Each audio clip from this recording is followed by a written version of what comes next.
Australian Aviation Podcast, the official podcast of Australian Aviation, unpacking the latest insights, developments and issues impacting Australia's aviation sector. Hello everybody, my name is Adam Thorne and welcome to the Australian Aviation Podcast. For those of you watching on the YouTube, you will see I am joined by my favourite co-host, Sit, the Air Services kind of comfort dog. And I am also here. You are also here. Who's that, Sit? Why do we have to put up with him? What's your name again? Well, I don't want to tell you now. Well, it's Jake Nelson. Jake, welcome to the show. How are you? I'm fine, Adam. Thank you. I'm over my illness. Yeah, what was wrong with you? You have a lurgy, didn't you? Yeah, I had a pretty bad cough. Yeah. I actually coughed so hard that all of my facial hair fell out, which was devastating. Nice. How long have you been working on that, Jake? All day. All day. Yeah. For those of you watching on the video, he's had a shave for the first time in long. He looked like a totally different person, to be honest. I do prefer you with a beard, but maybe like mix up the styles because you've had the same style beard for a while. Maybe try something a bit different. Well, it was for the we're in final rehearsals at the moment for Charlie and the Chocolate Factory, and they wanted some pictures of me as Mr. Salt. And he has a style of facial hair that I do not want to wear for the next month. No. This was something we talked about like off microphone. In the original version of this production, you were going to like catch some girl that jumped. Basically, that's all gone wrong now. Talk us through what happened there. Well, look, it's normally the Veruca Salt kind of jumps into my arms. Yeah? I catch her and set her down. Last night there was a mix up with the timing, and she fell down. Fortunately, no one was hurt. So no, let's rewind. So effectively, let's talk about this incident in it's much slower. So what happened? So you were doing a practice. Yeah, we were doing a rehearsal. She jumped up. She did not jump when I was expecting her to jump. Right. And then she jumped after I no longer expected her to jump. So essentially she jumped expecting you to catch her and you didn't catch her and she just Well, no, I set up to catch her expecting her to jump and then she didn't jump. And then she jumped afterwards. Was she okay? Is there cuts and bruises, any blood? She's fine. Awful. But what the decision's been made by like the director of the musical, this is now too risky a thing to perform. I think it's too much of a hassle to get all the timings and stuff right. So I think we're just going with a lift. Yeah. Was there any kind of reprimand for not catching this poor No, everyone thought it was really funny. Well, I do. To the young lady, I do hope you're getting better. And if you think you've had it bad, I have to deal with him every day. So the bruises will recover. Mentally, I'm gone. Right, have you got any other shout-outs? Anything you want to say? Well, we've had a shout-out, a comment on our one of our previous videos. Alamin Dewan 12 on YouTube says, the push for monetization and beating the SBI show is a classic podcasting ambition. He says, it brings up an interesting point. Beyond the watch hours and subscribers, what's the most rewarding feedback you receive from listeners that truly makes all the rubbish worth it? I don't know. I mean, it's nearly all negative, to be honest. 95% of the emails they're hateful. So, but you get the occasional nice. So, do you remember the person that sent us back the magazine? That was nice. Yeah, that was nice. That was good. And, Hayden McDonald, a friend of the show, has lent us this wonderful Jabiru model. And we're looking after it for him for the next few months or so, I think. And it's nice to get feedback from listeners saying, you're doing a good job. We love what you do. We love the nonsense. So there is rewarding feedback that we get. We sometimes have to sift through it sometimes to get there, but it's nice to hear nice things. Yeah. Well, I'll tell you something else nice. That was a Partridge link, wasn't it? So we've been talking about our Australian Aviation Awards and our Australian Aviation Summit, which are taking place on the same day on August. What date is it, Jake? The 14th. The 14th. We are now able to announce our headliner, and I'm not even making it up. We have got the maestro, Alan Joyce, the biggest, most significant figure in this industry in the last 30 years. We got him. It will be by the time he does this. I think it may be the first. It'll be one of the first kind of major public appearances he's made. He's going to be at the summit. If you want to hear what he has to say, please come along. We can't believe he's agreed to do it, but we are delighted to have him. Jake, have you got the little blurb up of what he's going to talk about? He's going to, according to the blurb here, he's going to draw more on lessons from his tenure leading one of the world's most iconic airlines through turbulence and transformation. He will outline what the future demands of airlines, regulators, and industry innovators. I can't wait. Genuinely, I can't believe we've got him. We're very much looking forward to having him. If you want to hear from the man himself, go on to our website, australianaviation.com.au, and you can find out all the details, book tickets, and you can see all the details of the agenda as well. We will also be imminently-ish announcing the kind of a shortlisted nominees for our Australian Aviation Awards, which again will culminating the same night. If you want to find out more about that, even if you didn't get nominated, you want to come along to the evening, again, australianaviation.com.au, head on there and you can buy tickets, etc. It's a very good night. You get to meet Jake, you get to meet me. What more do you want? So that's a big announcement. It is. It's massive. Yeah, It's Illumina Sydney on the 14th of August. Come along and you'll get to hear from Alan Joyce himself. I can't believe we got him. Amazing. But yeah, anyway, we will no doubt be discussing this on future shows as well. Right, we need to talk a little bit about the news. Where's actually? So we've not been here for 2 years. 2 years. We've not been here. It feels like 2 years, Adam. We've not been here for 2 weeks because Jay got the lurgy. So we've got an awful lot to talk about. A lot of major aviation stories, both locally and kind of internationally as well. I don't know where to begin. Jake, where do we start? Well, this was something interesting that came up sort of a few days ago and the other week, and I spoke to one of the people responsible, but the Rex bidding process is sort of nearing its conclusion. The Oz is saying that they're going to, that EY Australia, the administrators, are going to be releasing the names of serious bidders in the next week or so, perhaps in the next couple of weeks, because I think the sale process is supposed to wrap up on the 30th of June. Now, one of the big names that is put in a bid is Anchorage Capital Partners, which is this US-based distressed debt firm. But another contender that is trying to get a look in, the latest that we've heard is that the bid has been sort of knocked back by EY, but these guys still want to get their bid in front of the creditors, which would include the government as the largest major creditor.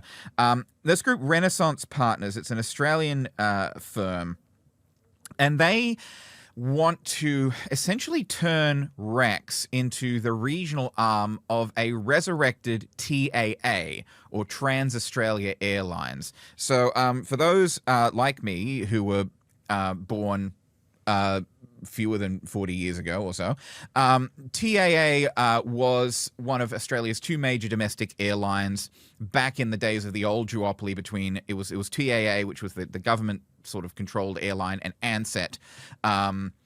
And in the 1980s, TAA rebranded to Australian Airlines, and then TAA sort of merged with Qantas, and it just became Qantas, and it was Qantas going forward, and then the privatization and all that. But Qantas had let the IP of TAA lapse. I think that they may still own the Australian Airlines brand, but they don't own the TAA brand anymore because these guys came along and snapped it up. So somebody basically at Qantas forgot to do this. It would have been flagged. It's like, oh, you've got to make sure we keep hold of this important intellectual property. Or perhaps they no longer considered it worth holding on to. Yeah. And so these guys, Renaissance Partners, have come along and they've got the TAA brand, and what they were looking to do, and what they are still looking to do, I think they still want the government or someone to have a look at their proposal, is they want to start this new TAA.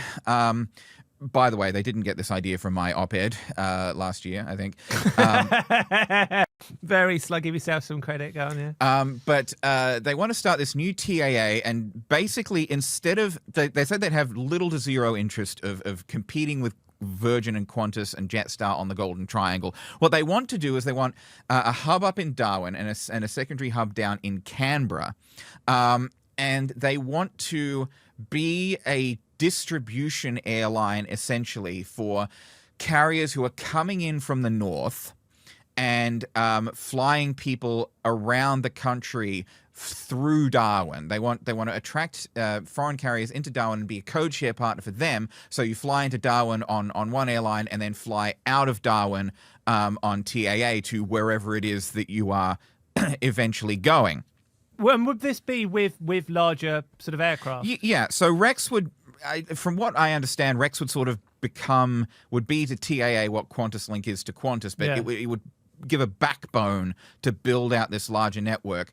You know, they say Andrew Cochrane from Renaissance Partners, who was the one I spoke to, he was basically saying, you know, they would keep Rex's current network. They would look to update the fleet in a few years, you know, once some electric planes come onto the market. But their whole thing would be to bring people in through Darwin, move them out to, because they say Darwin is essentially 4 hours from anywhere in the country. Whereas if you fly in through Sydney and Melbourne, which most people do, you then have to backtrack in order to get where you want to go a lot of the time, because they've sent us some stats. There was like a document here, like a presentation, essentially a vision document with some stats for Australia's third airline. And the stats that they've provided us, 68% currently of international travel to Australia is funneled through Sydney and Melbourne, but only 42% of people coming into Australia from overseas are going to Sydney or Melbourne. So, you know, you might have to fly into Sydney and then connect on to Adelaide. So they're basically saying, like, geographically, it makes more sense to have as your sort of hub up north. Yeah. To make it, I think they've sort of compared it to Dallas. Yeah. You know, turn Darwin into the Dallas of Australia in terms of an aviation hub. And, you know, the thing with Darwin and also with Canberra is, A, they're both 24-hour airports. Sydney Airport at the moment is not 24 hours. Melbourne is.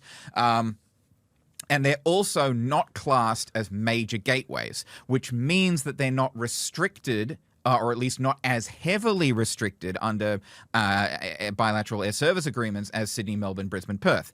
Because you will remember that one of the reasons that Qatar Airways has taken this stake in Virgin Australia, by the way, those flights have started now. The first Qatar Virgin wet lease Qatar flight to Doha took off, I believe it was this week or last week. Time sort of blurs together after a while. But the flights to Doha, the reason that Qatar has been so interested in getting a stake in Virgin is in part because they have not been able to increase their services into the 4 major gateways beyond, I think, 28 per week. And so this has essentially given them a back door to still be operating flights to Doha, just, you know, under an Australian banner, because Australia also gets 28 flights per week out of the major gateways into Doha. But with Darwin and Canberra, there is a lot, if it is not completely unrestricted, and there are a lot less restrictions, which means that, you know, airlines from countries that don't have open skies agreements with Australia can fly as many people as they want into Darwin or Canberra and connect from there to somewhere else.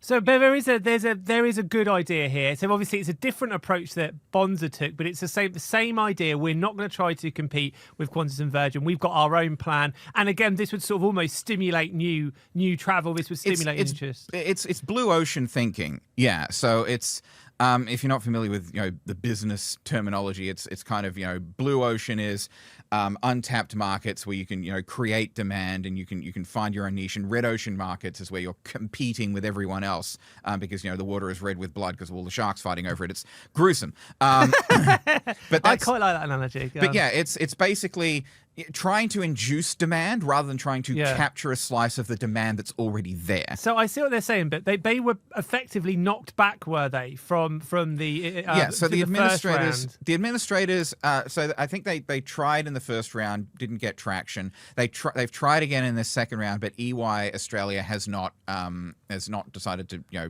put their bid forward. They still want to get their bid in front of the eyes of the creditors. They think that they have a good idea on their hands. They also point out that this would keep Rex in Australian hands, so it would not be, you know, Anchorage or some other country, some other, you know, private equity firm from some other country coming in and controlling another major airline. And what about Rex leading a lot of new aircraft? Have they said anything about whether they would renew the fleet? I touched on it. They said that they would keep Rex's existing fleet for the moment, but they would be looking to upgrade and transition it to electric aircraft once those start coming into the market and getting certification. So I think they would be wanting to be replacing the fleet by 2035. Right. I mean, the problem is that, you know, obviously that's just a ballpark figure, but those aircraft are, you know, I wouldn't say they're falling to pieces, but they are very, very old in aircraft terms. Yeah. I know at one point we had a situation where almost half of their aircraft were grounded. They are struggling to get parts for them.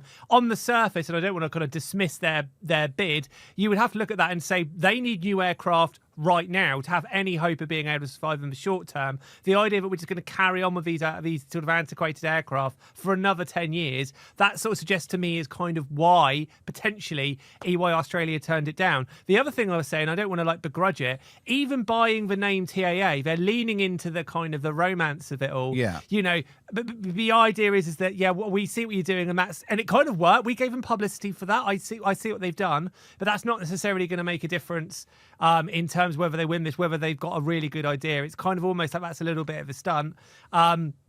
The big problem I've got is that they've had 2 rounds now, effectively, of looking for offers. The first round, they basically had nobody they thought was eligible. They're now going to have a second round. Nothing's really changed. The only thing that's changed is the government is now in the driving seat, and they effectively own what remains of Rex. So that's the first thing. The second thing is the government has also said that if there is no buyer, they will effectively run it.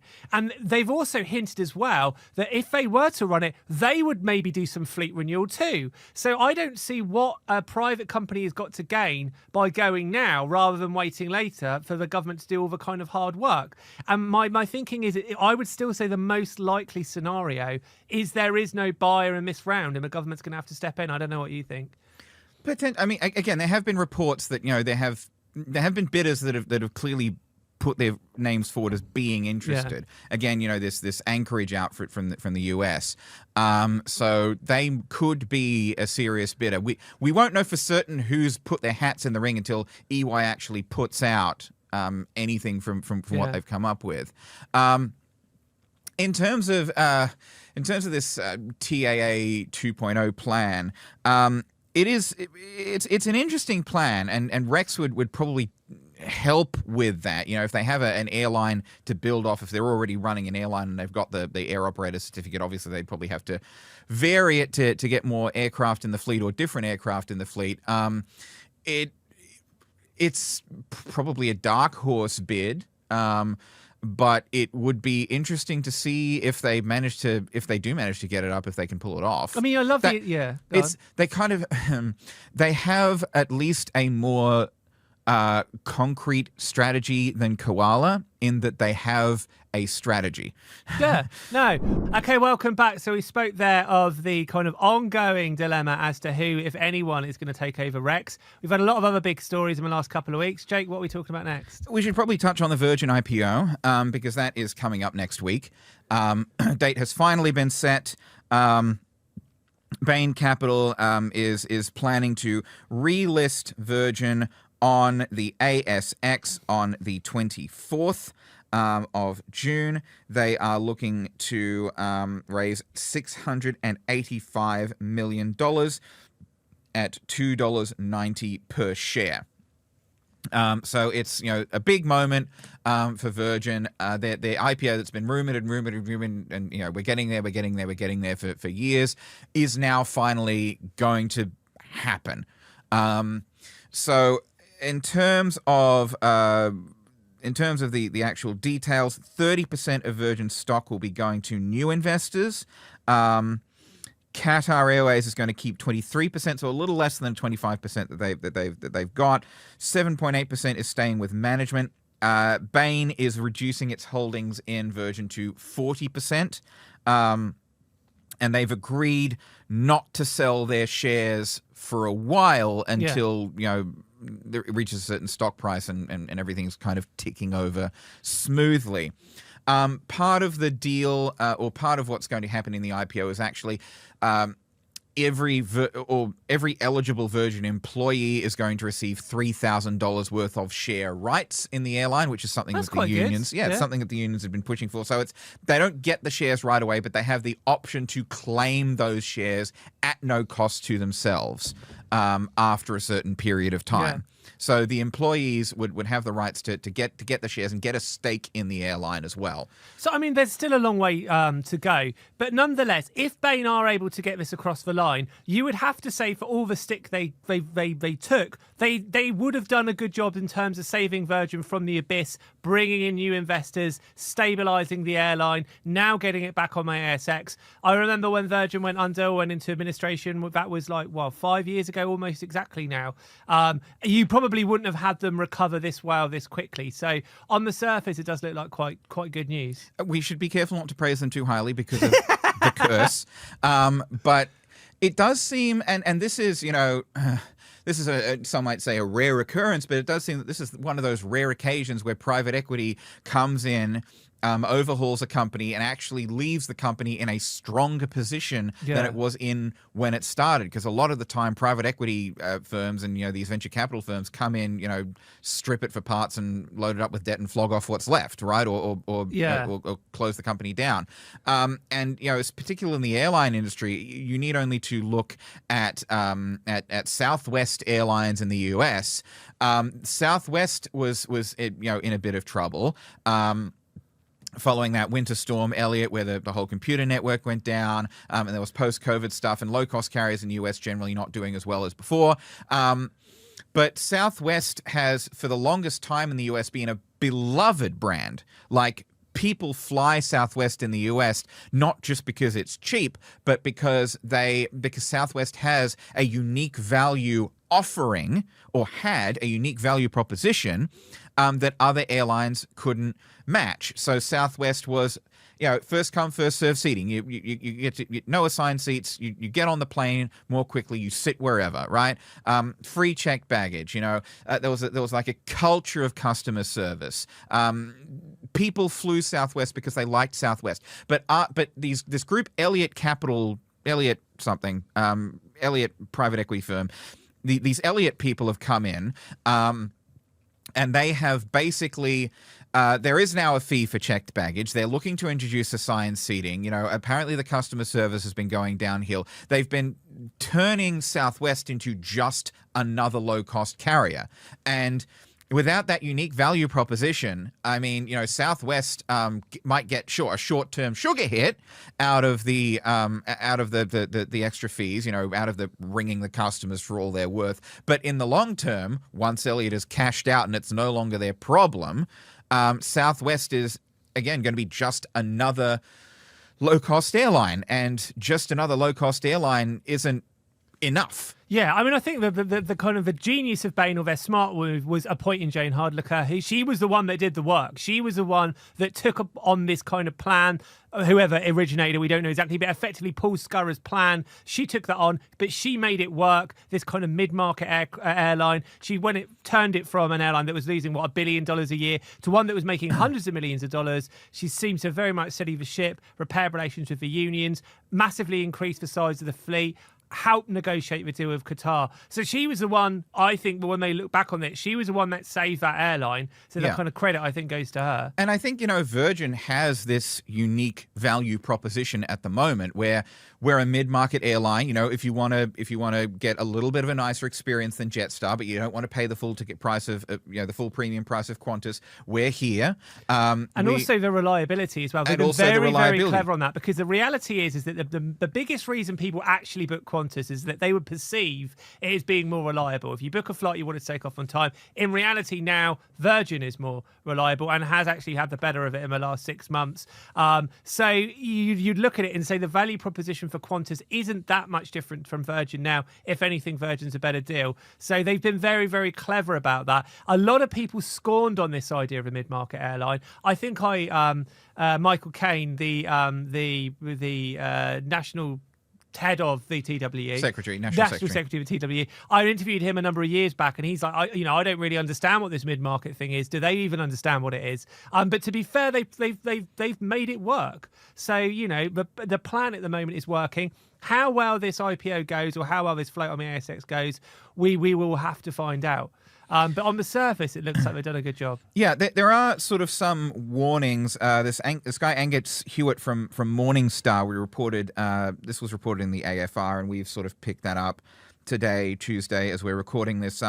He thinks that the stock is a little bit overpriced. He would put it at $2.60 per share. He says that Qantas is kind of over-earning. Yeah. Like there's, a lot of demand and not a lot of competition following the as we were talking before Rex's domestic jet operations went under. And he did say something interesting in that he says that Morningstar does not think Australia will only have two airlines forever. He does not think the duopoly will last. He says that, these high earnings will attract more competitors to have another go. And, maybe this, TAA 2.0 proposal does get up, or maybe Koala Airlines puts forward a plan. So we'll have to see what happens. But he's basically said, these are not structurally favorable conditions for the airline industry. They are cyclically favorable, and this will ebb and flow. Yeah, well, this is a good point. Okay, welcome back. So we've had endless big stories the last couple of weeks. What do we got up next, Jake? Well, we should probably address the Air India incident. Yes. So this was a big. This was the first ever fatal hull loss of a 787 Dreamliner. This was a 787-8 VTANB, which crashed, and I'm sure our listeners have been following the news, in Ahmedabad in India last week. There was 241 people on the ground. Sorry, 241 people on the plane were killed. Something like 50 or so more on the ground, at least. One survivor on the plane who had this miraculous escape. But this was... it was a horrific accident, and it is also kind of given Boeing yet another knock. But you made a very good point. We were texting a couple of days ago, because I made the point of, well, surely there might be an argument for grounding 787-8s. But you made the point that actually, when you compare the Dreamliner and how long it took for it to have its first crash, going back, generations to other Boeing aircraft, in reality, this is the first incident since it's been unveiled. Kind of comparatively, it's proven itself to be quite crash resistant. Yeah. So they only. First of all, the 737 MAX 8, that had two crashes, which were for the same reason. Yeah. And so they only grounded all the MAX 8s, I think, after the second accident, the Ethiopian Airlines one. The question of it's Boeing, it's another thing for Boeing. Are they going to ground all the Boeings? Well, Boeing makes approximately half of all the commercial airliners on the planet. If there's going to be a wide-body airliner that crashes, it will be a Boeing or it will be an Airbus. There are no other options. It's irresponsible to kind of speculate over, whether it was... until we get more details out of the crash investigation, we don't know if it was a mechanical issue. We don't know if it was pilot error. We don't know if it was... I completely agree with you. I want to go a bit of a rant here. But in the same way that I really don't like these kind of true crime podcasts, because I find it all a bit distasteful, I also find it a little bit distasteful how people kind of love to speculate, and the media loves to speculate, is what are the theories behind the crash? The reality is that we won't know what causes. Probably for 18 months, 2 years, it will take for a final report to come in. They probably won't even have an inkling for 6 months or so. People can speculate, but really nobody has a clue yet. So in a sense, it's all very distasteful when so many people have died. It's almost a bit like just, can't you wait, really? Obviously, it was a very, very sad incident. It was the first incident involving a Dreamliner. Obviously made huge... headlines back in the UK because the flight was on its way to London. Yeah. London Gatwick, I think it was. Gatwick, yeah. Yeah. Obviously, this kind of miracle survival of the guy in, I think it was 11A or something. Something like that, yeah. Yeah, is extraordinary. Absolutely extraordinary that somebody usually, and I'm not the expert on that. Usually, if you're going to survive a fatal incident, you tend to be sat at the back, not kind of like in the middle or a little bit further forward. It was that is 1,000,000 to 1 survival. Yeah. I do feel a bit sorry for him. I would say as well, I want to bring up is that I think it was also, I don't want to attack journalists because I am a journalist, but it was a little bit distasteful the way that this guy's walking away from the wreckage and the journalists are up in his face trying to get quotes from him. The journalists are turning up in hospital. It all feels that felt a little bit distasteful, not just because all those other people on the plane died. His brother, I believe, was also on the plane as well. So the man is obviously in a state of total shock. So I just feel, again, it's a little bit like, I'm all for the journalists have got to get the story, you've got to be a bit ruthless, what have you. But it does feel that was all just a little bit crossing the line. And the whole thing is, again, a bit distasteful. Yeah, it's not a great look for our ancient and noble profession.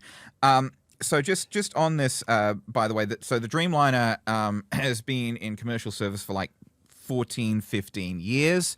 So it was about, I think its first flight was like 2010, 2011, and 2025 was the first fatal accident. So roughly 14, 15 years. The 737 MAX, that entered commercial service in 2017, and the Lion Air crash was about a year later. So that was the 737 MAX.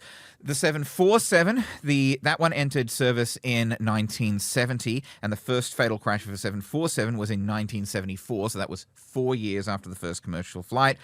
The first fatal 767 crash, that was about 9 years. Took the 777 18 years. So comparatively, in terms of length of entered service to first complete fatal hull lost, 787 didn't do too bad. Yeah, so essentially when you think about it, it would have been a little bit much to ground those aircraft. You also made a very good point there that, if we're talking about those international aircraft, I mean, if you were to suddenly remove all the variants of a 787, it would be hard for people to get around the world. It would be chaos. Yeah, it would be chaos. Like it would, probably, potentially put airlines into administration, destroy travel plans. There wouldn't, particularly with a shortage of aircraft, it's not just an inconvenience. So when those decisions gets made, you've got to balance that. There was like a mass grounding of 787s very, very early on. Yeah, but there weren't anywhere near as many. But there weren't. Yeah. There were like, I don't know, 2 of them, or however many. There were not a lot of 787s operating. Nowadays, and I've got the figures here, I'll just grab them again.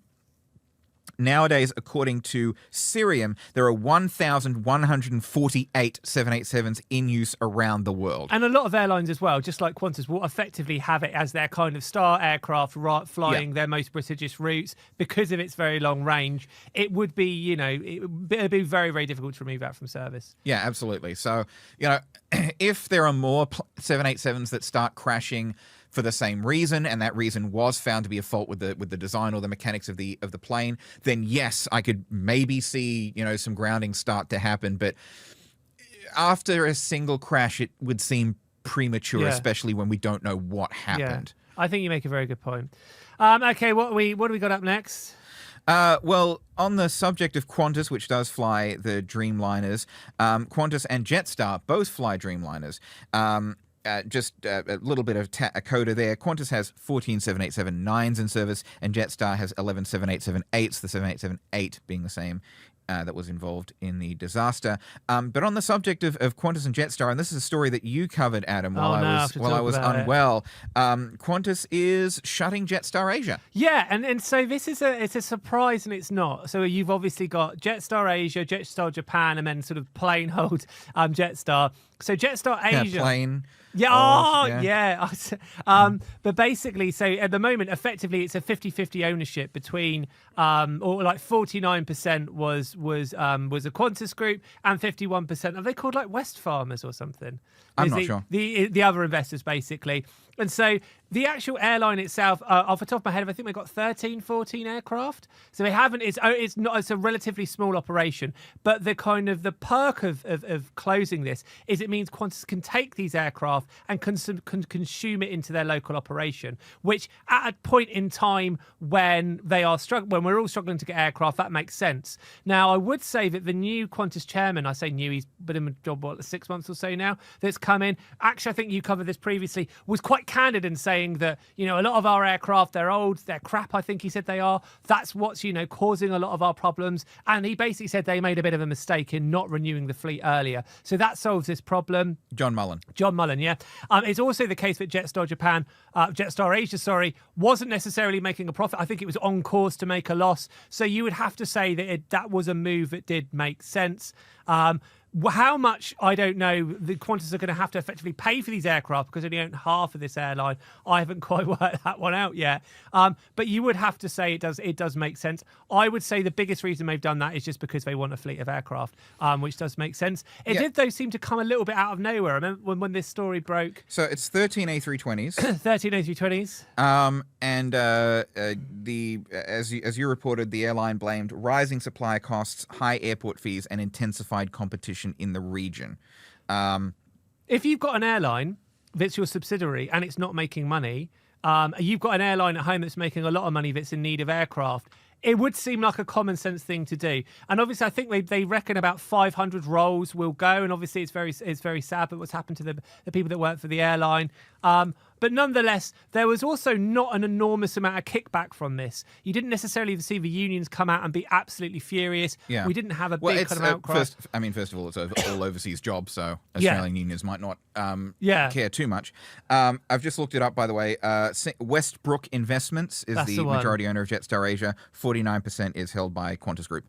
So I mean, it did make sense. But nonetheless, though, the airline, I think, goes back just over 20 years now since it was launched. So it does actually have quite a history. It was an idea that maybe would have made sense at the time with a little bit less competition, but probably doesn't make much sense anymore. It also again shows we're hitting that kind of post-COVID maturity now. Flying is truly back to normal. Competition is now something that very much has to be considered. So even though it was a big story, and certainly a lot of the kind of mainstream newspapers made a big deal of it in the first few hours, it kind of fizzled away because it does, to me, from the outside, it's just a move that made sense.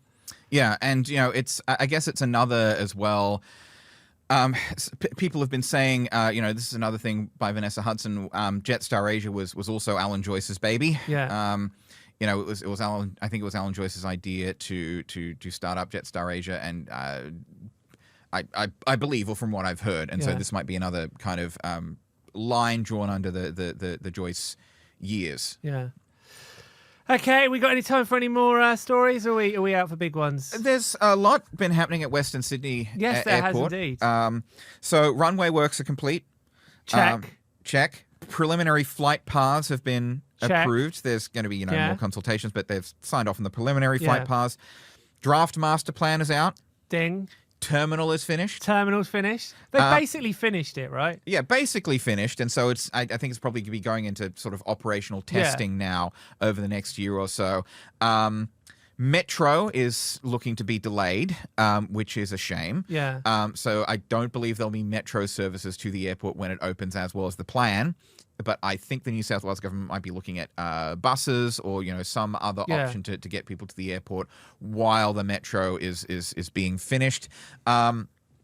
There is also the second international carrier that has announced it's going to be flying from Western Sydney, Air New Zealand. Air New Zealand. I would say, actually, the first thing we've got to say is that, almost every single infrastructure project in this country, and in fact every country, is delayed. Things never seem to actually happen on time, which is understandable because there's a lot of kind of outside forces.